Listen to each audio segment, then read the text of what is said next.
Now, forewarn weather with ExactTrack 4D radar. Exclusive technology for the most up-to-the-minute weather information in your neighborhood.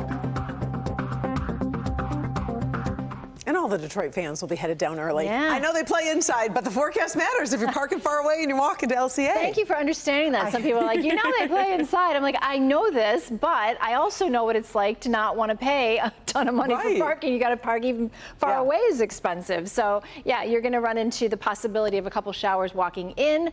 And then afterwards, there's still a couple isolated showers as well, but not really a heavy downpour, but definitely prepare for the possibility of a little rain and temperatures cooling down after the game into the 50s. Well, the beginning of May, it's time to go over April, and it was kind of a crazy month. It started out very cold with temperatures you see here in blue. Those are below average, and then the orange would be temps above average, and we had one record-breaking day, obviously a couple days ago when we hit 86.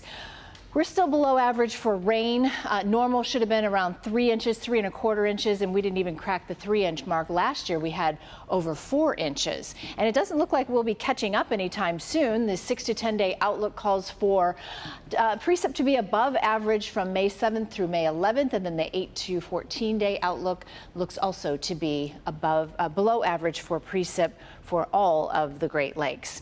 Temperatures right now cooler than we expected, especially on the east side where it's only in the low 60s. Had hoped to get into the low 70s today. Some places did, and that's over to our west where they're getting a couple breaks of sunshine here and there. Winds have picked up. Howell just had a gust at 28 miles per hour, 18-mile-per-hour winds in Pontiac, and 22-mile-per-hour winds out in Ann Arbor.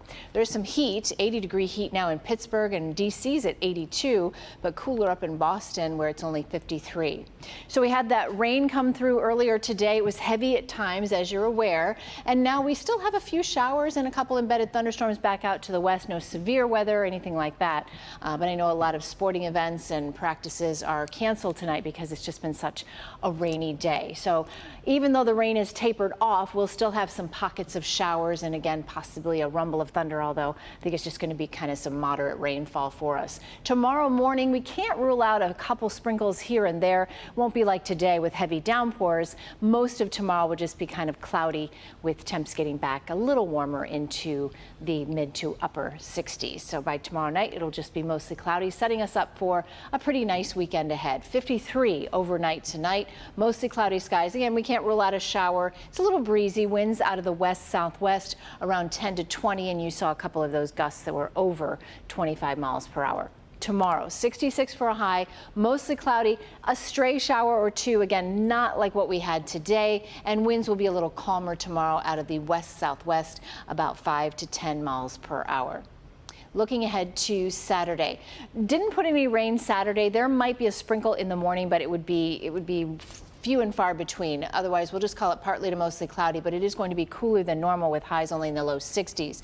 Sunday, another chance for showers with highs now in the low 60s. That is a change from yesterday, and it looks like now we are going to get some rain for Monday into Tuesday, warming up into the 70s, but kind of a change in that 7-day forecast. We had expected that nice dry stretch, and unfortunately, things changed today. Still have time for them to change back, but right now it's quite a change from yesterday.